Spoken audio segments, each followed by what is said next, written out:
안녕하세요. 자, 오늘은 광고입니다. 우리가 5월 7일이면 익힘장이라고 해서 한방특강 익힘장 리마인드 요걸 하게 되는데요.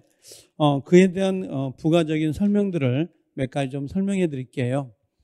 이게 핵심 정리 특강이라고 해서 익힘장인데 익힘장은 이미 교재가 나와 있습니다. 그래서 한 부는 정답지가 되어 있고 8부는 문제 형태로 가로넣기로 되어 있는 책자예요. 그래서 한 부를 구매를 하시면 8부는 연습을 할 수 있도록 되어 있는데요.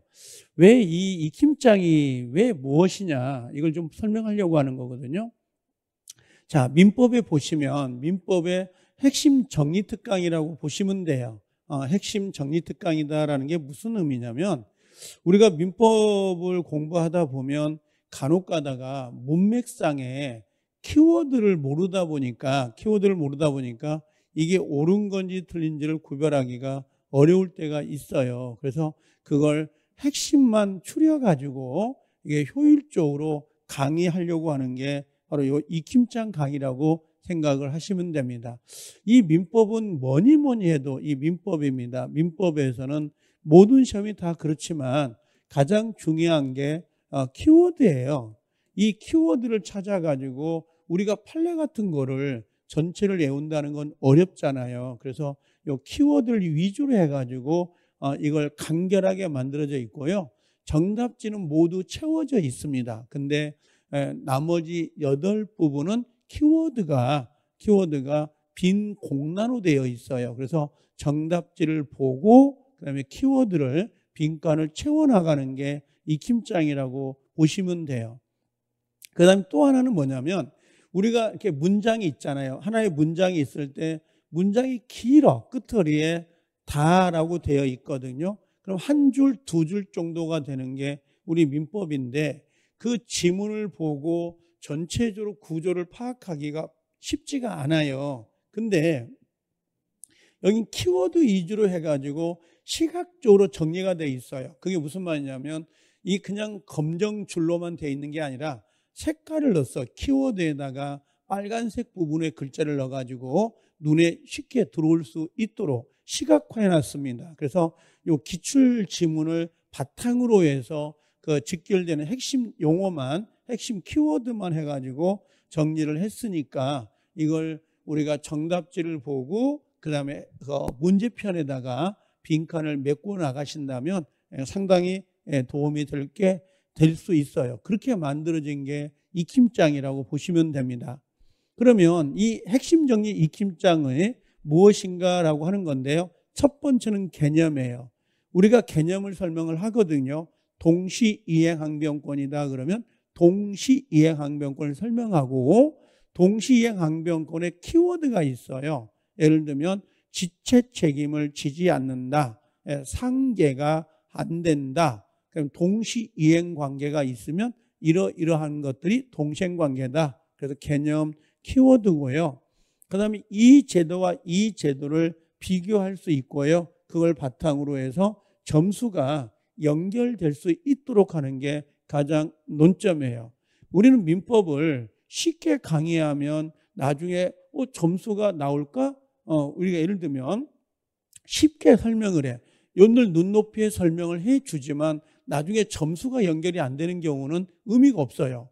왜 그러냐면 지금 시험이라는 것은 합격하는 게 목적인데 만약에 내가 공부를 열심히 하고 재밌게 민법을 공부했는데 막상 시험을 보니까 점수가 안 나와. 합격을 못 해. 그럼 자격증 시험에서는 꽝이지. 근데 동시항변권이 뭔지를 모르는데 얘를 알면 점수가 나오거든요. 합격과 연결이 돼. 그게 더 좋은 거예요. 그게 어떻게 보면. 그래서 우리는 자격증 시험은 합격하는 게 목적이고 합격하려면 뭐가요? 필수 조건이 점수거든요. 이 점수를 내려면 기본적으로 뭐가 들어와 있어야 된다는 거예요? 말 그대로 이 키워드가 반드시 암기가 되어 있어야 돼요. 우리가 공부가 되어 있으면 이해가 되면 좋은 거 그것만큼 좋은 건 없어요. 근데 이해가 되어 있다 하더라도 실질적으로 암기가 안 돼 있으면 짧은 시간 내에 답을 찾아내는 게 쉽지만은 않아요. 왜냐하면 시험장에 가면 벌렁벌렁 그러거든요. 이게. 그 다음에 또 하나, 그 문제를 제가 하나가 정답지가 한 부예요. 그리고 나머지가 문제지가 8부로 되어 있거든요. 그럼 이 정답지에 있는 이 암기 포인트를 뭘로 보는 거예요?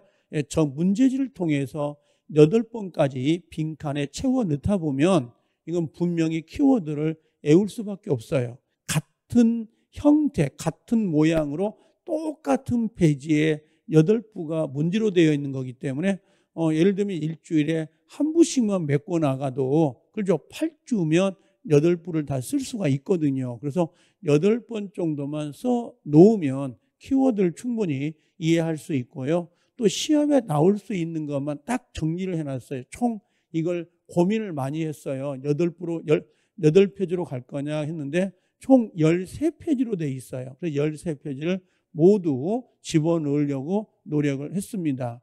그리고 기출문제와 연결해가지고 학습을 하다 보니까 키워드를 잡다 보니까 이게 이제 실전하고 감각이 계속 유지가 돼요. 그래서 헷갈리기 쉬운 개념들을 명확히 파악할 수 있다는 게 이 익힘장의 큰 장점입니다. 이 부분들이. 자, 익힘장의 내용들을 보시면 이런 형태예요. 지금 여기는 잘 보일지 모르겠는데 이게 지금 정답지가 돼요. 이게 정답지입니다. 이 정답지는 한 부로 되어 있습니다. 그래서 여기 보면 다 빨간색으로 이렇게 표시가 되어 있어요. 키워드를 전부 다 빨간색으로 표시가 되어 있는 거고요. 이 부분이 이렇게 공란으로 되어 있습니다. 공란을 채워주세요라고 하는 거거든요. 그러면 처음에 볼 때는 잘 몰라요. 그러면 정답지를 보면서 먼저 여기다 뭐랄까 이렇게 베낀다고 해야 되나요? 우리가 종교를 가지고 계신 분들은 불교 같은 경우 금강경을 필사를 한다든지 아니면 성경책을 필사한다고 그러잖아요. 이 필사를 일단 해보시는 게 좋아요. 그래서 필사를 먼저 하다 보면 이게 문제편이거든요. 이 문제지가 총 8부로 되어 있어요.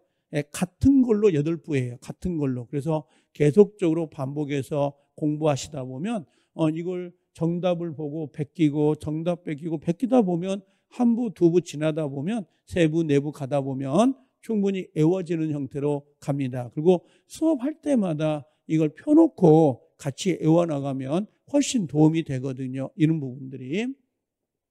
자, 그러면 여기 보시면 자, 익힘장은 누가 들어야 되느냐? 요게 첫 번째는 그런 게 있어요. 작년에 공부하고 재작년에 공부했는데 꼭 하나, 두 개로 이렇게 미끄러지는 경우가 있거든요. 그것도 운빨일 수는 있겠는데 정확히 뭡니까? 핵심만 빨리 짚고 가겠다. 핵심만 빨리 보고 싶다 그러면 단기에 마무리하고 싶은 수험생들은 상당히 좋은 거죠. 왜 그러냐면 13페이지로 이게 구성이 되어 있다 보니까 빠른 스텝으로 볼 수가 있다는 거고요. 두 번째, 기출문제를 풀긴 풀었는데 이게 키워드가 뭔지를 모르겠어. 왜 내가 맞았는지 왜 틀렸는지를 잘 모르겠다. 그러면 이 문제를 풀 때마다 요 익힘장 있잖아요. 요 익힘장을 옆에 갖다 놓고 왜 맞았는지를 요걸 보면서 학습을 한다면 쉽게 어느 부분에 키워드가 있는지를 동그라미 치면서 찾을 수가 있다는 거. 또 하나, 하루에 직장 생활도 하고 일도 하다 보면 공부 시간이 좀 절대적으로 부족한 경우가 있습니다. 그래서 민법은 이 익힘장만 정확히 여러분들이 풀 수 있고요.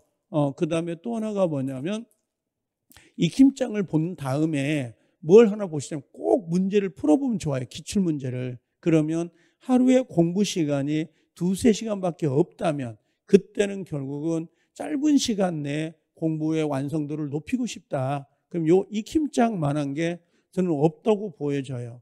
아마 익힘장을 따분하게 생각할 수 있는데요. 여러 번 반복하면 이것만큼 좋은 게 없어요. 가장 좋은 게 익힘장이에요. 이게. 그래서 반복해서 보시라는 수험생들, 직장인들 같은 경우는 상당히 좋습니다. 결론은 뭐냐면 시간이 부족한 사람한테 또 핵심만 보고 싶은 사람한테는 가장 좋은 하나의 책자라고 생각을 하시면 됩니다. 그 다음에 익힘장을 어떻게 활용할 거냐 그러는데 가장 중요한 건 이거예요. 이제 목차별로 제가 그랬거든요. 민법 총칙은 10문제가 배정이 되는데 그걸 중심으로 그 다음에 물권법 있잖아요. 예, 물권법은 14문제 형태로 그 다음에 계약법도 10문제 형태가 나오고요. 그 다음에 특별법이 있어요. 특별법이 6문제인데 될 수 있으면 여기에다가 충실하게 다 완벽하려고 노력을 좀 했습니다. 그래서 최소한 익힘장 하면 합격하는데 만점은 맞아요 라고 하면 물어보면 대답할 만점 맞을 필요가 있나요? 근데 분명히 합격은 합니다. 합격은 하기 때문에 어떤 부분이 중요한지 빠르게 확인할 수 있다라고 보시면 되고요. 또 나중에 가면 이 중개사법에도 연결이 되는 경우가 있잖아요. 그래서 큰 흐름부터 먼저 정리할 수가 있습니다. 또 당연히 익힘장을 보면 자 민법의 체계를 잡는 건 너무너무 좋죠. 체계를 잡고 그다음에 중개사법에도 우리가 중개사법 문제가 민법과 관련된 문제가 한 10문제 나오잖아요. 그 10문제와 관련돼서 역시 민법의 도움을 받을 수도 있습니다. 이런 부분들은. 자, 그 다음에 익힘장을 어떻게 활용하는 게 좋으냐. 두 번째는 요거예요.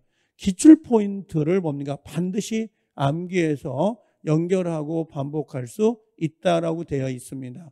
만약에 우리가 계속적이고 반복적인 기출문제의 키워드를 중심으로 만들어진 거거든요. 거의 100%가 기출문제의 키워드를 가지고 만들어진 문장이 바로 이 익힘장이에요. 그러다 보니까 혹시 나중에 기출문제를 풀다 보면 그 지문하고 연결되는 경우가 있어요. 그래서 이 문장이 시험에 이렇게 나온다는 식으로 암기를 해 놓으시면 되고요. 또 우리가 인쇄되어 있는 것을 우리가 봐요. 특히 여러분들 공법 같은 경우는 우리 선생님들이 인쇄를 해가지고 주잖아요. 체계도라는 걸. 근데 막상 내가 눈으로만 보고 써보지 않으면 내 거가 안 되는 것처럼 민법도 똑같아요. 키워드는 반드시 자기가 써보셔야 돼요. 써보셔야 이게 내가 아는 거거든요. 그래서 반드시 내가 써보는 것, 직접 써보는 것이 가장 중요하다고 보여집니다. 이렇게 활용하면 돼요. 하나씩 하나씩 써가면서 활용을 하시면 되는 거고요. 세 번째로는 이게 마무리용으로 상당히 좋아요. 어차피 우리가 9월, 10월 달 하루에 10월 25일 날 단기에 쏟아붓거든요. 그러면 10월 25일 날 시험인데 전날 10월 24일 날 최소한 13페이지짜리로 1회독을 하거나 2회독 정도 하고 시험장에 들어간다면 충분히 뭡니까? 중요한 부분을 차지할 수 있어요. 처음에는 우리가 그 익힘장을 보다 보면 키워드로 돼 있다 보니까 난감할 수 있지만 2번 보고 3번 보고 4번 보고 반복해서 보다 보면 그게 보일 수밖에 없어요. 그래서 될 수 있으면 헷갈리는 어떤 규정이라든지 유사 개념들을 뭡니까? 비교해서 볼 수 있는 거고요. 그 다음에 이 익힘장을 통해서 예습이나 복습을 또 할 수 있다라는 거. 왜 그러냐면 총 아까도 이야기했지만 한 부는 정답이고 8부가 문제로 되어 있다 보니까 계속적이고 반복적으로 할 수밖에 없습니다. 자, 민법의 핵심 정리 특강 익힘장 진행은요. 언제 하냐면 김포 중앙학원입니다. 전화번호는 031-985-007인데 여기가 수요일 날 해요. 5월 7일 날 해가지고 우리가 그 한방데이라고 합니다. 한방특강이라고 하는데 우리가 지하철 타면 요 사후 김포신청역에서 3번 출구로 나오시면 돼요. 그래서 최소한 10시부터 해가지고 한 6시 정도까지는 수업이 이루어지는 거니까 이렇게 한번 오셔가지고 들어주시면 됩니다. 그 다음에 이게 이제 동영상으로도 업로드가 되거든요. 동영상으로. 왜 그러냐면 지역적으로 좀 약간 멀다, 오기가 좀 그렇다 그러면 요건 5월 7일 날 요걸 촬영을 해요. 강의를 하고 그 다음에 5월 8일 날입니다. 5월 8일 날 동영상으로 업로드가 돼요. 그래서 그때 가셔가지고 이걸 보셔도 되는데요. 수강 신청은 여기 메가랜드 홈페이지에 가시면 돼요. 김포가 아니고요. 메가랜드 홈페이지가 있습니다. 홈페이지에 오시면 특강 신청을 해가지고 보는 건데요. 수강 신청을 클릭해가지고 유료 특강, 기획 특강을 클릭하시면 되고요. 그 다음에 요 한장 특강을 신청하시면 요게 연결이 돼요. 그래서 5월 7일 날은 김포 중앙에서 실 강의를 하는 거고요. 이 강의한 걸 5월 8일 날 바로 다음 날 업로드를 해가지고 바로 볼 수 있도록 되어 있습니다. 요건 김포 중앙이고요. 동영상은 메가랜드 홈페이지에서 특강을 신청하시면 됩니다. 자, 핵심 특강의 수험생후기들이 몇 가지 있긴 한데요. 막판 정리가 이렇게 확실할 수 있나요? 라고 하는 거. 막판 정리가 딱 13장 안으로 들어와 있기 때문에 충분히 뭔가 시간도 절약하고 빠르게 여러 번 볼 수 있다라고 하는 거. 그리고 중심 또는 비교 정리가 딱 된다는 거고요. 또 민법이 어렵게 느껴지는 수험생들에게 꼭 필요한 강의다라고 되어 있습니다. 그래서 김땡땡 수강생 이렇게 남겨주셨고요. 또 익힘장 후기는 민법은 이론을 아는 것보다는 정리가 일단 중요해요. 정리가 되어 있지 않으면 문제가 생겨요. 아까도 우리가 동시이행 항변권의 효과가 뭡니까? 그럼 연기적 항변권, 지체 책임을 지지 않는다. 그다음에 상계할 수 없다. 소송이 제기되면 주장하여야 한다. 요게 내용이거든요. 그 내용이 정리가 되어 있지 않으면 상당히 어려운데 이 땡땡 수강생도 그거 하면서 이해가 되는데 문제에서 자꾸 틀리는 이유가 뭘까 고민하다가 결국은 핵심 키워드입니다. 키워드 중심으로 해서 개념을 정리했더니 전체가 잘 보여서 좋다라고 한 강의였고요. 자, 이렇게 드시면 돼요. 제 사진인데 뭐 사진이 이상하게 변형이 되긴 했습니다. 안 닮은 것 같긴 한데, 자, 민법 및 민사특별법 고득점 확실히 만들어 드리겠습니다. 자, 민법 정동섭이었습니다. 꼭 좀 한번 요 익힘자, 한 부는 정답이고요. 이 8부, 총 9부가 이렇게 묶어져 있는 거예요. 한 부는 정답편, 나머지 8편은 문제편으로 구성이 되어 있습니다. 반복해서 볼 수 있도록 되어 있으니까 많이 들어주시기 바랍니다. 자, 고생들 많이 하셨어요. 수고하셨습니다.